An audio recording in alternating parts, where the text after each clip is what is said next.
Welcome back, underdogs, misfits, and other little lunatics. I had to put a little blanket on. It got a little chilly. Anyway, two, Return of Nightmare. Let's go. Actually, hold on.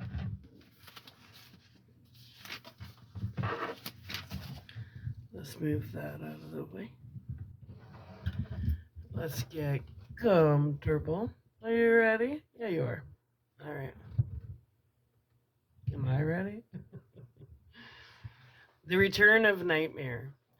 Albert entered the conversation by announcing that he had a surprise for me.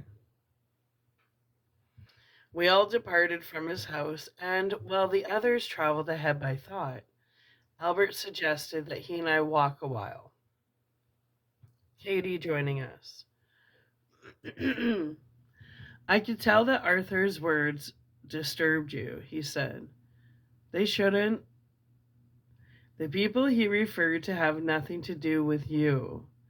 Why do I keep worrying about Anne then? I asked. You're still concerned about her. It will take some time before that ends. But there's no connection between Anne and what Arthur was talking about.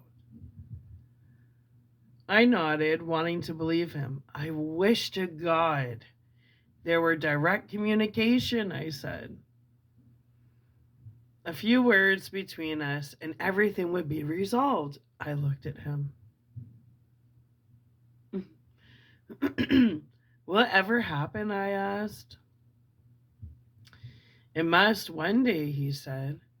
It is a complex problem, though, not one of distance, as I've indicated, but of difference in vibration and belief. At present, only the most advanced psychics on Earth can cope with it. Why can't everyone on Earth handle it? I asked. They could, with proper training, Albert said.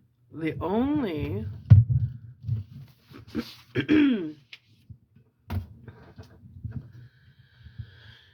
ones we know of that can do it, though, are those born with the gift or who acquire it by accident.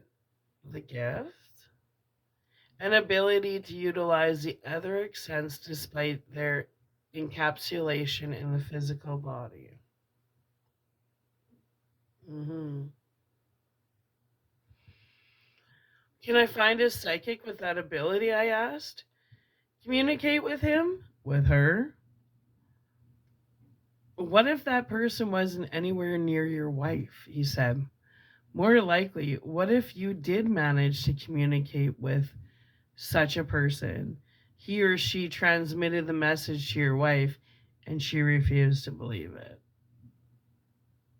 Yeah, us people that do have the gift, we get called crazy, insane, delusional, put in mental institutions. Yeah, that's what happens. And that's why that right there, right frickin' there. Let's reread that.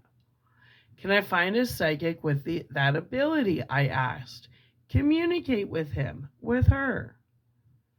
What if that person wasn't anywhere near your wife? He said. More likely, what if you did manage to communicate with such a person? He or she transmitted the message to your wife and she refused to believe it. And then the messenger gets called crazy and gets sectioned 8, hey? Family? Bunch of lunatics. Well, and then the people in the family that should be sectioned 8 don't. Somebody explain this to me. Yeah. All right. Whatever. I digress. Release. Accept. Process. Release. Done. Continuation. I nodded, sighing. And the one time I might have communicated, I recalled.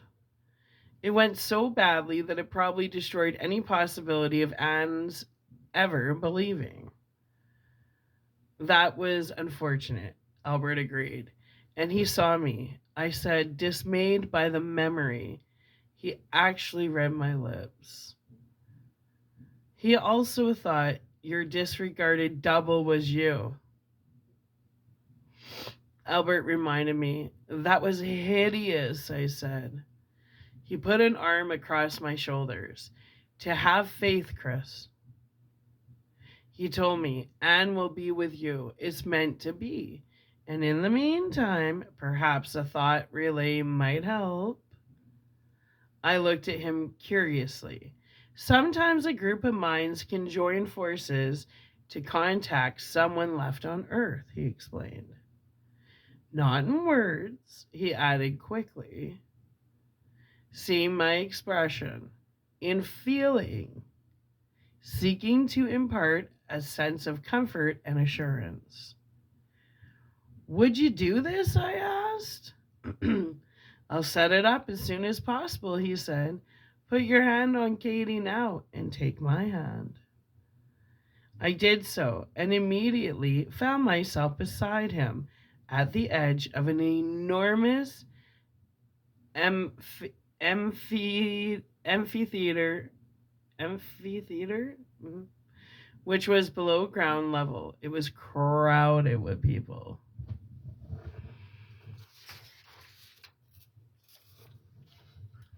Where are we? I asked, straightening up from Katie.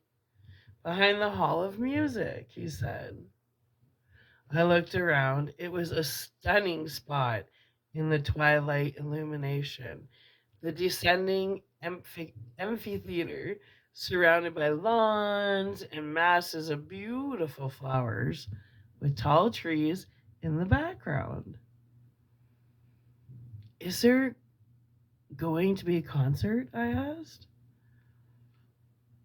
Here's someone to explain it to you, Albert said, smiling. He turned me around. I knew him in an instant. Robert? There was very little difference in the way he looked. His appearance was one of vigorous health, but he hadn't grown younger, looking much as I remembered him. Uncle, I cried. Hello, Chris. He greeted me. We embraced each other, then he looked at me. So you're with us now, he said, smiling. I nodded, smiling back. Uncle Sven was always my favorite, as you know. Katie, my girl, he said, stooping to pet her.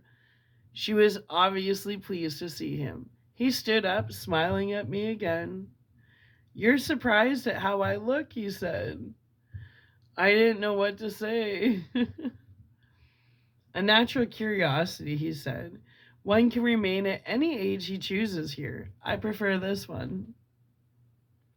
Wouldn't it be silly to have nothing but young people here? I had to laugh at the quizzical look he gave Albert.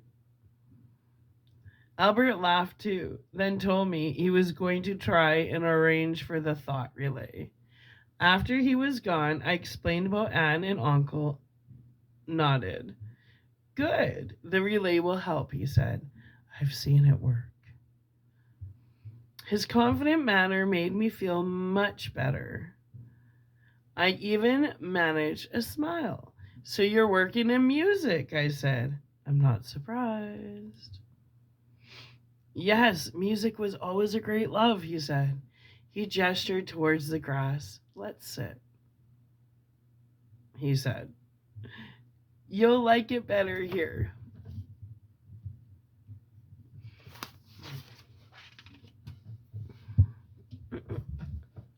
Than in the amphitheater. I won't tell you why. I'll let you be surprised. We sat and Katie lay beside us. Is there a lot of music here? I asked.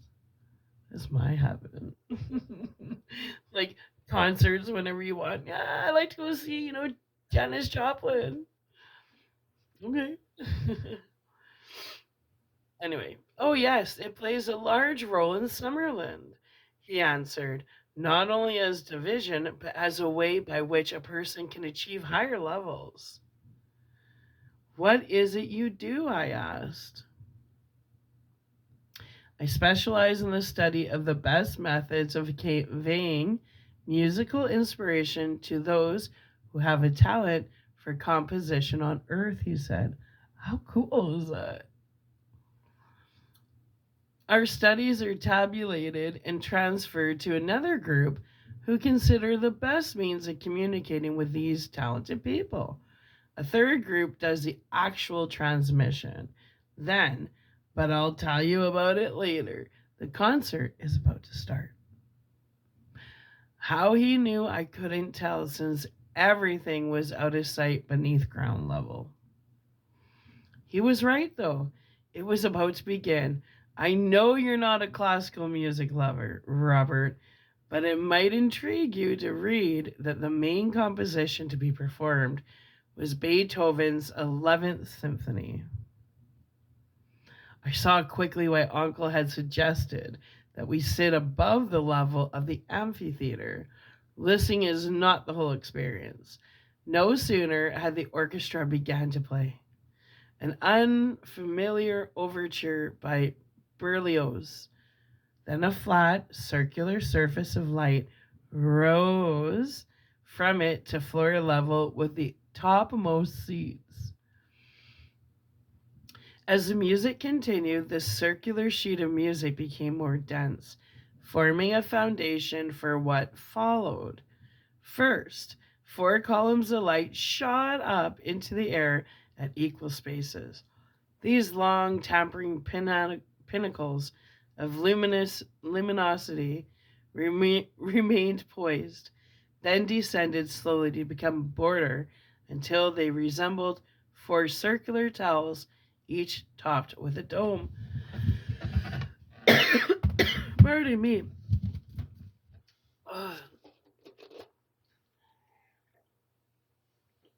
This is also the time the cat starts to shed. And normally I don't feel really bothered by the cat, but this time of year, the shedding. So I do apologize. The furnace is chilly, the shedding, dry voice. Forgive me. Just kidding. Water. Okay.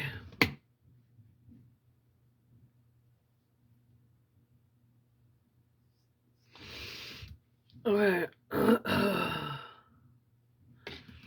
Where were we?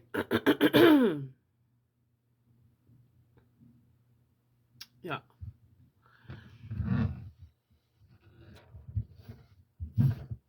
We'll backtrack just a little bit here.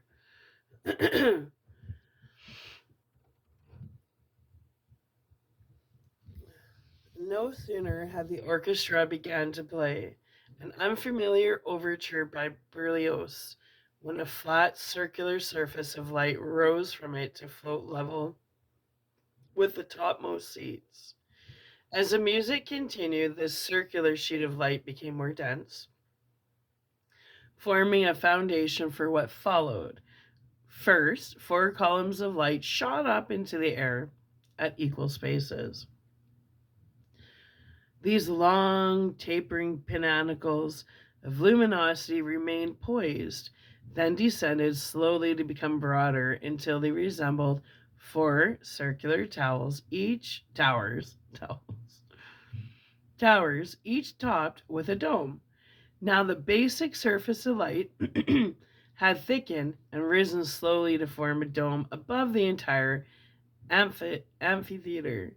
This continued to rise until it was higher than the 4 columns. There, the immense musical form remained stationary. Soon, the most delicate of colors began diffusing throughout the structure. As the music went on, the coloration altered constantly, one subtle shade blending into the next, because each frequency aligns with a color. I demonstrated that, but that was also stolen because all my content was stolen. Like 4 years ago, I sat outside in plus 35 degrees sun summer with my crystals, my singing bowls, showing that different frequencies brought out different sounds in the crystal, and these assholes blocked my content, stole it, and made a ton of fucking money. Oh, your karma's gonna suck, bitches. Just saying. Just saying. Welcome to your nightmares, Alice Cooper would say. Anyway. Well.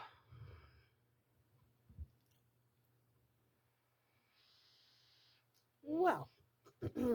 Because I couldn't see the amphitheater, orchestra, or audience, it was as though some kind of magical architecture was taking place in front of me. I learned that all music emits shapes and colors, but not every composition creates such vivid formations. Oh, and by the way, all my content can be easily traced back to me. Yeah, it's called technology, bitches. I knew technology would ruin somebody's future. Looks like yours, not mine. All my videos. Because there's a thing called pinging that you guys don't understand. Because you're morons. So it's not hard for them to trace every bit of content I put up. It's not hard. And it's not hard to arrest you guys and what's the word? Convict you guys of grand theft on my business. That's not hard. We got Elon Musk, right? That's not hard.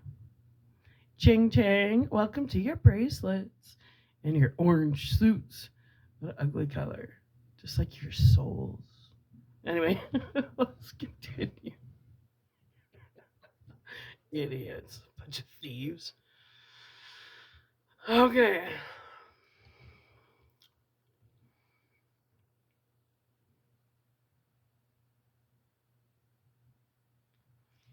The value of any musical thought form depends on the purity of its melodies and harmonics. In essence, the composer is a builder of sound, creating edifices of visible music. Does it vanish when the music ends? I whispered. Then realized that since we spoke by thought, I didn't have to whisper. Not immediately, he answered. Time must be allowed between pieces for the form to dissolve so as not to conflict with the next one. I was so enchanted by the shimmering architecture that I was scarcely conscious of the music which created it. I recalled that Scriabin had tried combining light and music and wondered if that inspiration had come from Summerland.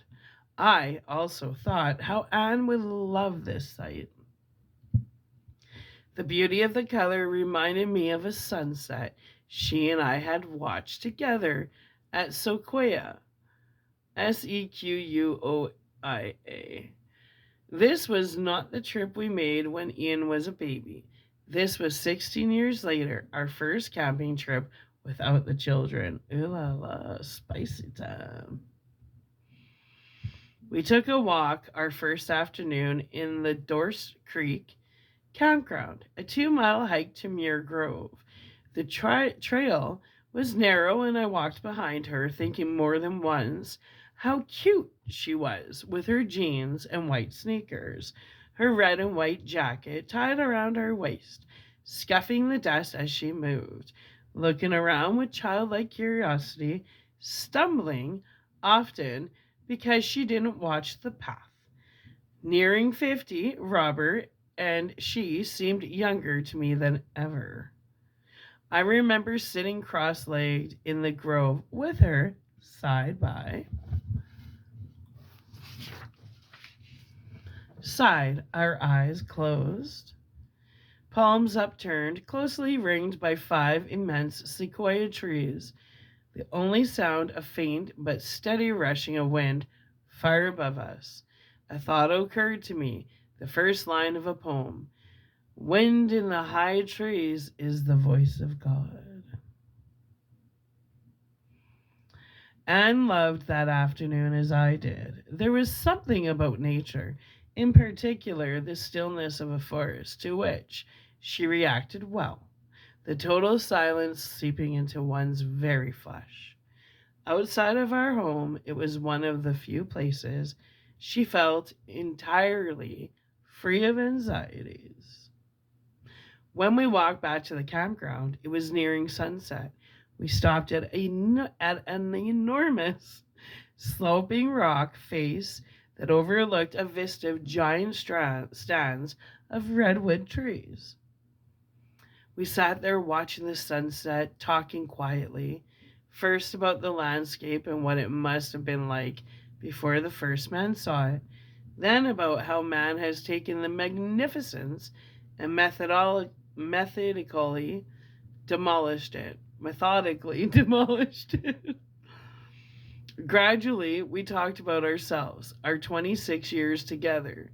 26! Anne said, as though she couldn't quite believe it. Where did they go, Chris?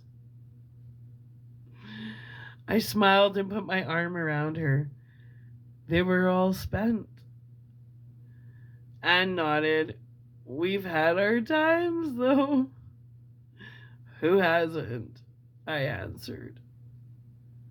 It's better now than ever. That's all that matters. Yes. She leaned against me. 26 years. She said, it doesn't seem possible. I'll tell you what, it seems like, I told her. It seems like last week that I spoke to a cute little x-ray technician trainee on the beach in Santa Monica and asked her what time it was, and she pointed at a clock. She laughed. I wasn't very friendly, was I? Oh, I preserved, I said, squeezing her. You know it's odd. It really does seem like last week. Does Louise actually have 2 children of her own? Is baby Ian on the verge of college? Have we really lived in all those houses, done all those things?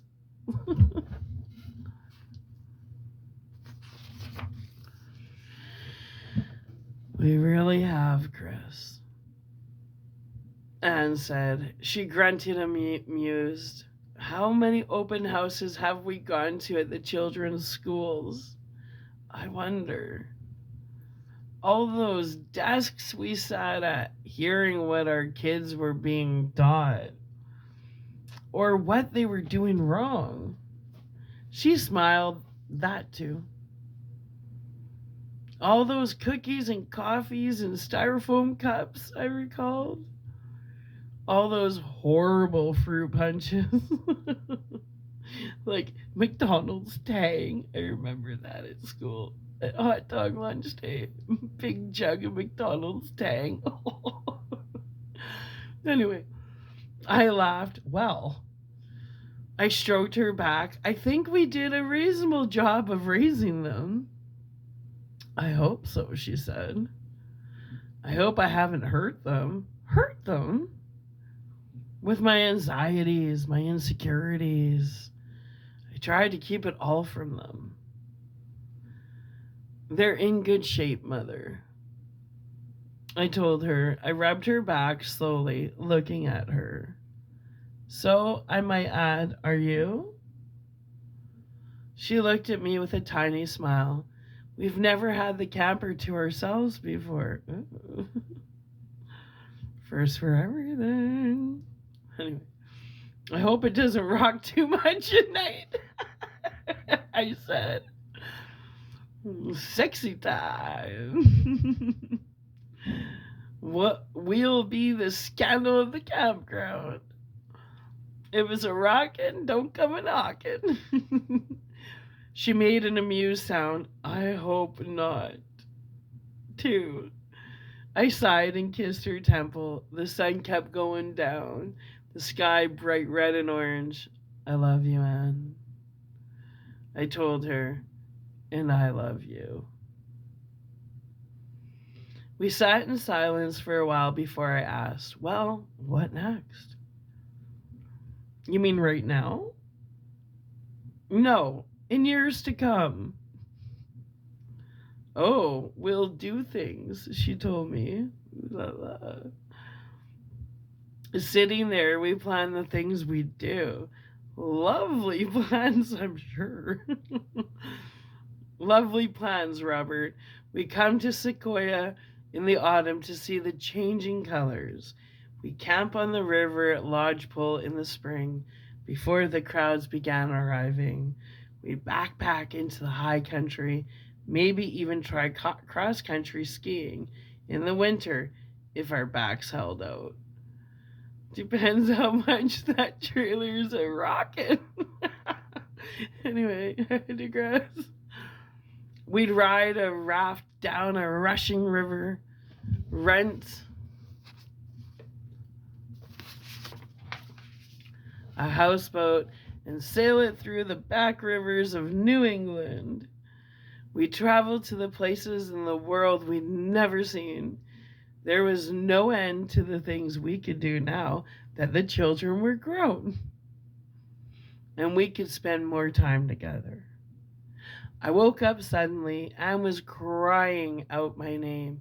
Confused? I looked around in the darkness, trying to remember where I was. I heard her cry my name again and suddenly remembered. I was in the camper in Sequoia. It was the middle of the night and she had taken Ginger outside. I had woken when she left, then fallen back asleep again. I was out of the camper in seconds. "Anne?" I shouted. I ran to the front of the truck and looked towards the meadow. There was a flashlight beam. I began to smile as I started towards it. This had already happened, I knew. She'd walked into the meadow with Ginger, and suddenly her flashlight beam had startled a feeding bear. She'd screamed my name in fright, and I'd gone running to her, held her in my arms, and comforted her. But as I moved towards the flashlight beam, it changed. I felt myself go cold as I heard the growling of a bear, then Ginger snarling, "Chris!" and shrieked. I ran across the uneven ground. This isn't really happening. I remember thinking, it didn't go this way at all. Abruptly, I was on them, gasping at the sight. Ginger fighting with the bear. Anne sprawled on the ground, the flashlight fallen. I snatched it up and pointed it at her, crying out of shock. There was blood on her face, skin hanging loose. Now the bear hit Ginger on the head, and with a yelp of pain, she fell to the ground. The bear turned towards Anne, and I jumped in front of it, bellowing to chase it away. It kept coming, and I hit it on the head with the flashlight, breaking it. I felt a bludgeoning pain on my left shoulder and was knocked to the ground. I twisted around. The bear was on Anne again.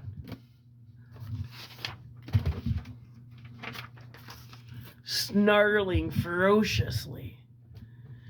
"Anne!" I tried to stand but couldn't. My left leg wouldn't hold my weight and I crumbled back to the ground. Anne screamed as the bear began to maul her. "Oh my God!" I sobbed. As I crawled towards her, my right hand touched a rock and I picked it up. I lunged at the bear and grabbed its fur, began to smash at its head with the rock. I felt blood running warmly on my hands. Anne's blood, mine.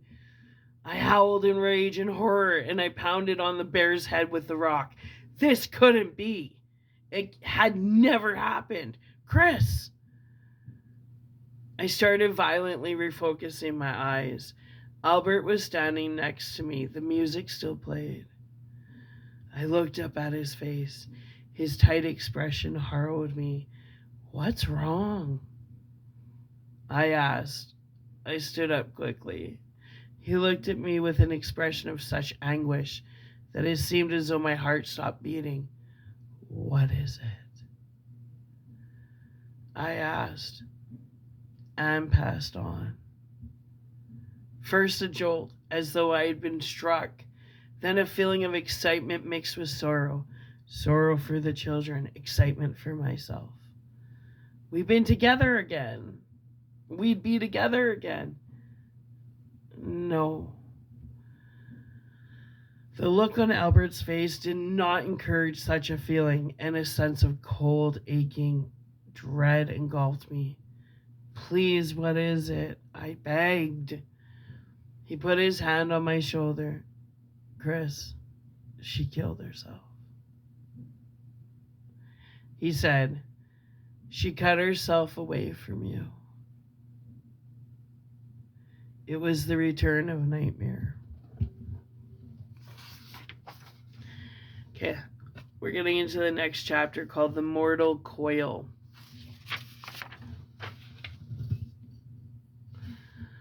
The harrowing possibility. I felt numb as I sat on the grass listening to Albert.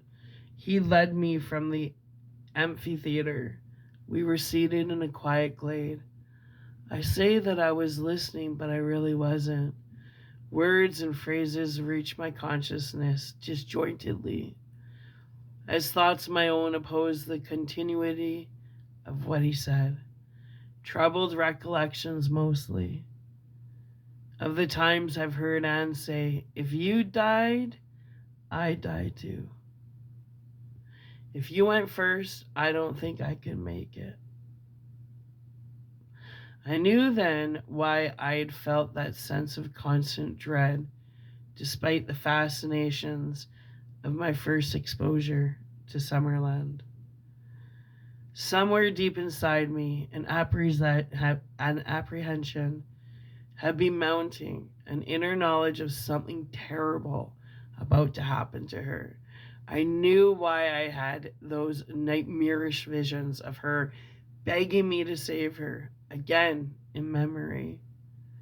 I saw her look of terror as she slid across the cliff edge, sank beneath the churning waters of the pool, fell in bloody shock before the bear's attack. The cliff and pool and bear had all been symbols of my fear for her, not dreams, but premonitions. She'd been pleading for my help, asking me to stop her from doing what she'd felt herself about to do. Albert's voice reached my attention because of her childhood traumas. The children grown, your death. I stared at him. Had he said something about sleeping pills? His thought broke off and he nodded. God. I put my face in my hands and tried to weep, but I could summon nothing. I was empty. The death of someone with whom a person has been long and closely associated leaves a literal vacuum in that person's life, Albert said. The streams of psychic energy directed towards that lost someone now have no object. Why was he telling me these things, I wondered. That sitting may have played a part as well, he said. They sometimes distort the mental balance. I looked up at him, not with understanding. Despite what your wife said, he continued, I think she hoped there was an afterlife. I think she placed considerable reliance on that sitting. When it turned out to be, from her standpoint, a delusion, his voice trailed off. You said you keep an eye on her, I reminded him. We did, he said. There was no way of knowing what she planned to do, though. Why was I told that she was scheduled to come across at the age of 72? Because she was, he said. In spite of what was scheduled, though, she possessed the will to circumvent that scheduling. That's the problem, don't you see? There's a natural time fixed for each of our deaths, but then why am I here, I asked. What's that accident, the natural time for my death? Presumably so, he answered. Maybe not. At any rate, you weren't responsible for that death. Anne was responsible for hers. And to kill oneself is to violate the law because it deprives that self of working out the needs of its life. He looked upset now, shaking his head. If only people would realize, he said. They think of suicide as a quick route to oblivion and escape. Far from it, Chris. It merely alters a person from one form to another. Nothing can destroy the spirit.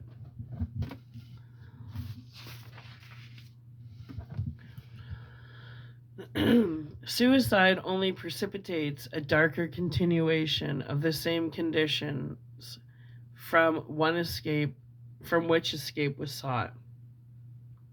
A continuation under circumstances so much more painful. Where is she, Albert? I interrupted. I have no idea, he said. When she killed herself, she merely discarded the denser part of her body, which is held magnetically by Earth, but where on Earth could be impossible to discover. The corridor between the physical and astral worlds is, to all intents and purposes, endless. Shit, right? Just when he thought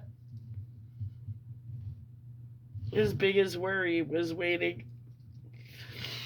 Look, cat hair. Sorry, itchy. Like 20 years. Now he had. Where is she? Where is she? Right? Okay. How long will she be there? He hesitated. Albert? His sigh was heavy. Until her natural departure time arrives. So basically, she's going to be in like limbo until the age of 72 Earth years. You mean... I stared at him in disbelieving shock. I couldn't restrain my gasp. 24 years? Sorry. Just... There. Gotta get comfy. He didn't answer. He didn't have to. I knew the answer myself by then. Nearly a quarter of a century in the lower realm. Like hell. That place I hadn't dared to even think about before because it had invoked such apprehensions in me. A sudden hope, I clutched at it. Won't her etheric body die as mine did? Not for 24 years, he said. It will survive as long as she's held on the etheric world, in the etheric world. It isn't fair, I said. To punish someone who is out of her mind? Chris, it isn't punishment. He said, it's law. I told you guys you need to learn your universal laws. Side note, learn your universal laws. They're serious. And I'm serious when I say that. Anyway, but she had to be out of her mind with grief, I persisted. He shook his head. If she had been, she wouldn't be where she is, he answered. It's as simple as that. No one put her there. That she's there is proof that she made a willful decision. Every decision we make has consequences. I can't believe it, I said. I stood and walked away from him. Albert rose and followed me. When I stopped to lean against a tree, he stood beside me. It can't be all that awful where she is, he tried to reassure me. She's always tried to live an honorable life, was a good wife and a good mother, a decent human being.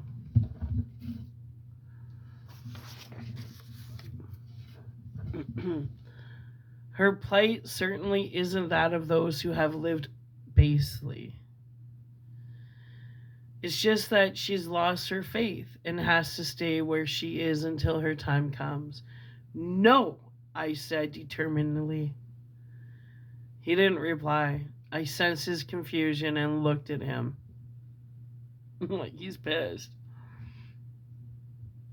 He knew then what I had in mind, and for the first time since we come together, I saw a look of disquiet on his face. Chris, you can't. He told me, why? Well, in the first place, I don't believe it can be done. He said, I've never seen it done. Never heard of anyone attempting it. A cold dread seized me. Never? Not at this level, he answered. I gazed at him helplessly. Then resistance came again, restoring my determination. Then I'll be the first, I said. Chris? He regarded me with deep concern. Don't you understand?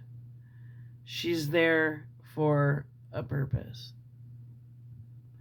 If you help, you distort that purpose. I have to, Albert, I said desperately. Don't you understand? I can't just leave her there for 24 years. I have to help her. Chris? I have to help her. I repeated. I braced myself. Will someone try to stop me? He avoided the question. Chris, even if you did find her, which is probably impossible, she'd look at your face and not recognize you. Hear your voice and not remember it all. Your presence would be incomprehensible to her. Not only would she not accept your offer of help, she wouldn't even listen to you. I asked again, will someone try to stop me? That's not the point, Chris. He said, you have no conception of the dangers in... I don't care. I said, I want to help her. Chris, there's nothing you can do.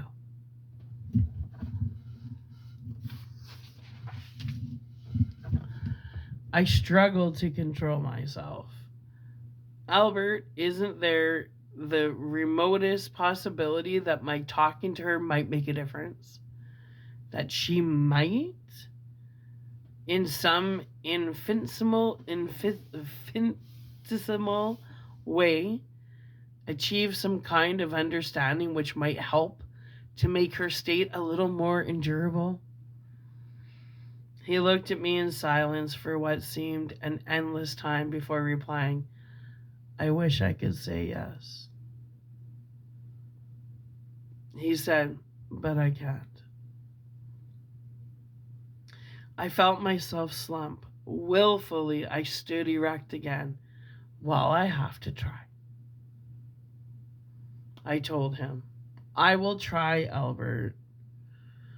I don't care how dangerous it is.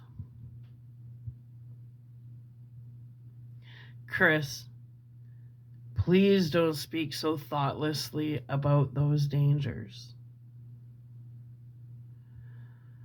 He said, another first. I'd never heard the faintest tinge of criticism in his voice before.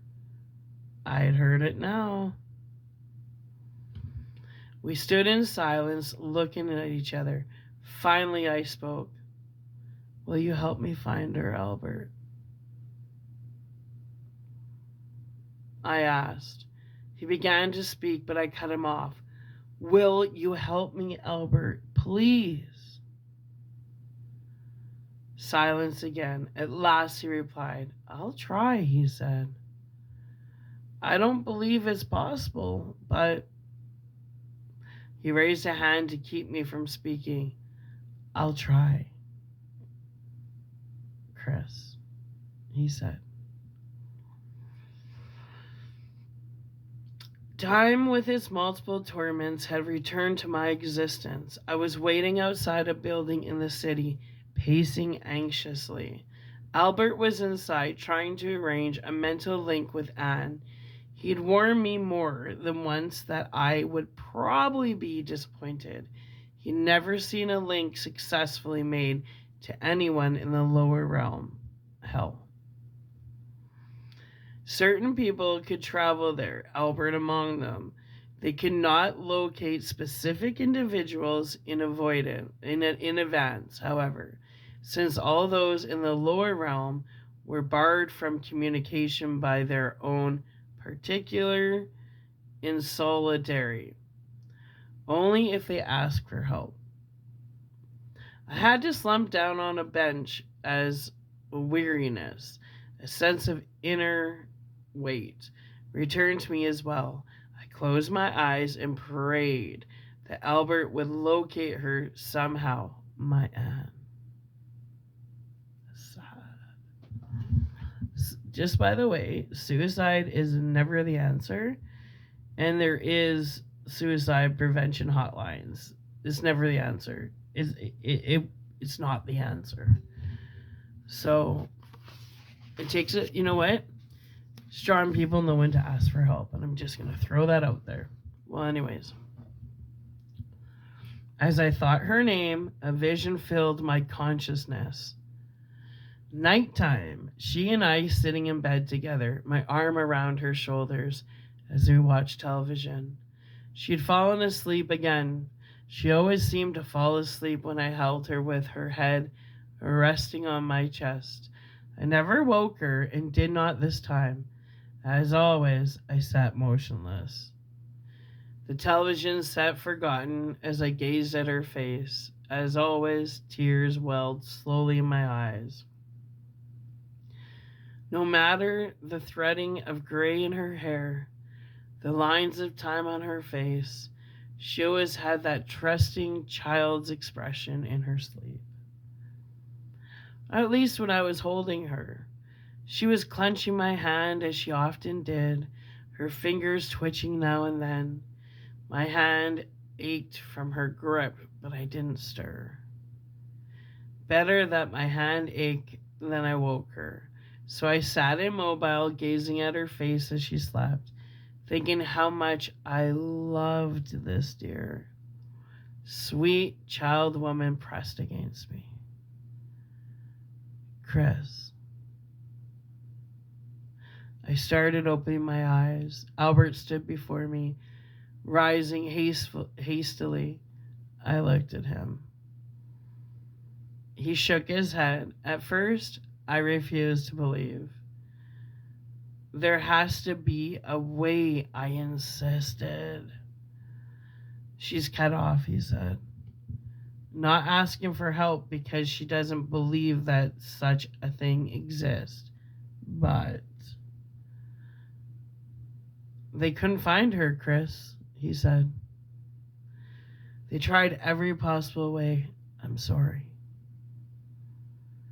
Walking to a nearby brook, I sat on its bank and stared into the crystal, moving water. Albert sat beside me, patting my back. I'm truly sorry, he said. Thank you for trying, I murmured. I did discover one thing, he told me. I looked at him quickly.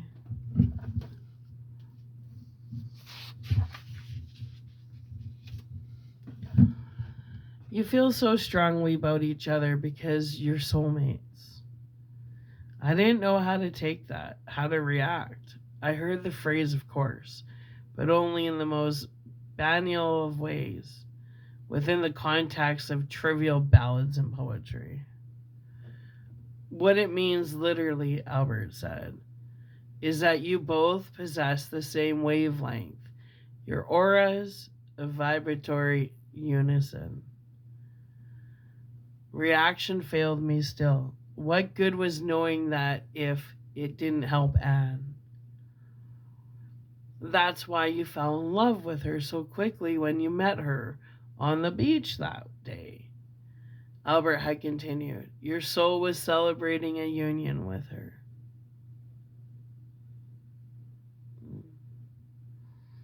I could only stare at him. Somehow, the news did not surprise me. I'd never been superstitious in life. Yet, I'd always insisted to Anne that we hadn't met by accident. No. Still, of what value was it to know this? That's why you felt so strongly about being with her after your death, Albert said. Why you never stopped. That is why she felt so strongly, I broke in. She had to kill herself? To join me? Achieve that unison again? No, Albert shook his head. She didn't do it to join you. How could she have when she didn't believe that was possible? He shook his head again. No, she killed herself to terminate her existence, Chris.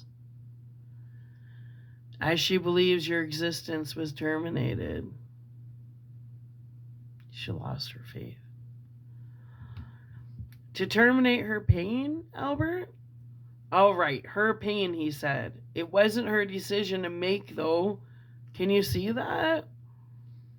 I know she was suffering, that's all I know. He sighed. It's the law, Chris. Take my word for it, no one has the right. What good is knowing all this if it can't help me find her? I interrupted miserably.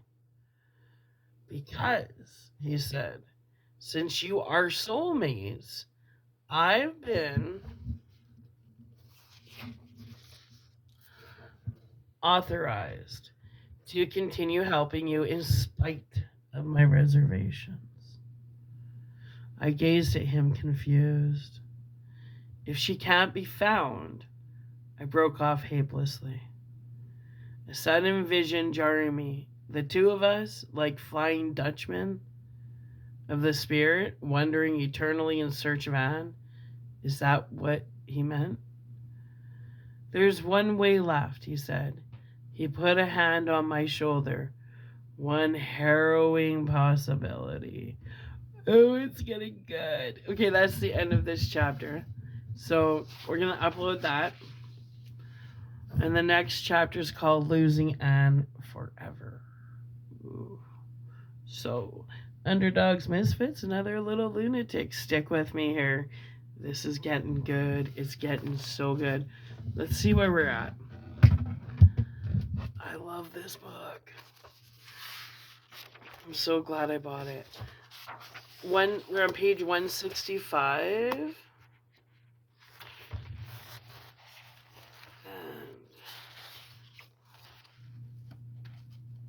165.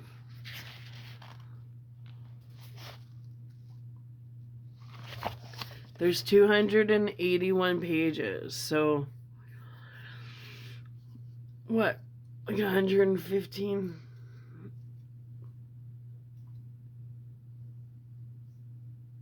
150 more pages, so a couple more. Yeah, I don't know.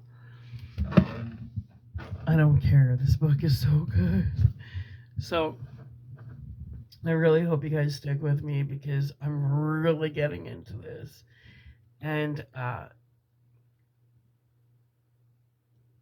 there's The book is a little different from the movie, but the concepts are the same. Definitely rent the movie. Oh, it's so good. Anyway, I love you. We're gonna upload this, and then I'm gonna be back, and we're gonna read Losing Anne forever. I love you. I'll be back, just like the Terminator. Sarah O'Connor. Just kidding. Bye.